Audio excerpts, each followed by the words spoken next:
Best brisket I've ever cooked. Stay tuned. This is amazing.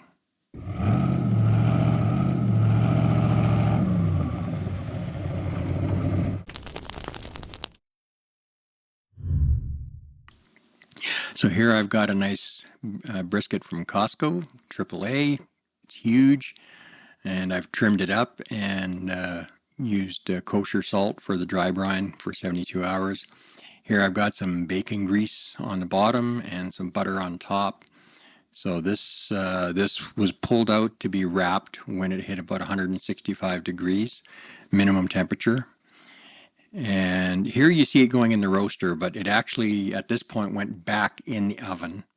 And I turned the oven from 225 up to 300 until I reached an internal temperature of at least 190 degrees.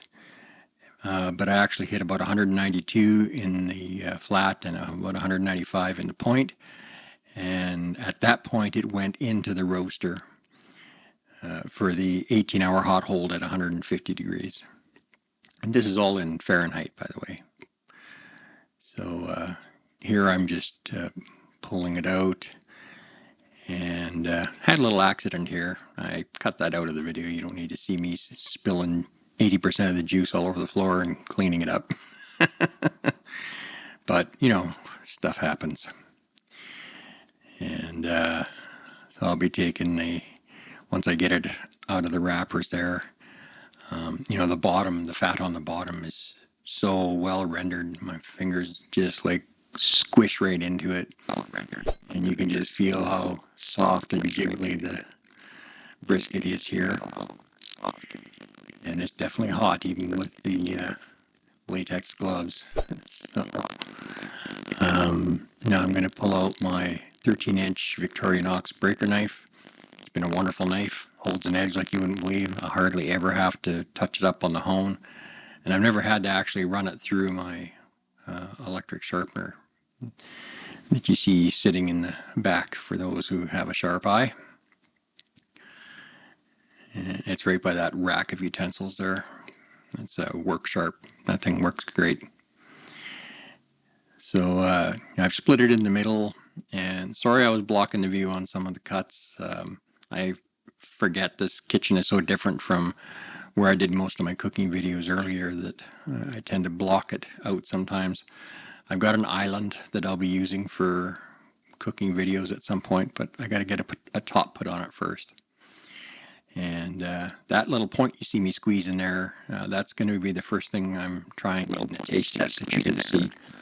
And spoiler alert, it came out moist and tender as well, which is hard to do on a brisket. So I'm actually really, really happy with how this came out.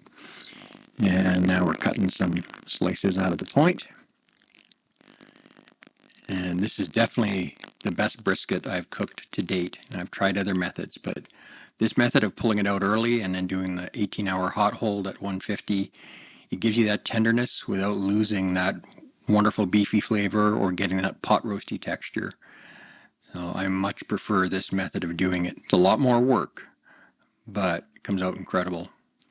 So here's that little piece of the point that I'm trying, and you can see I'm definitely enjoying it. It's still nice and tender and still a little bit moist, which doesn't usually happen for that part of the brisket.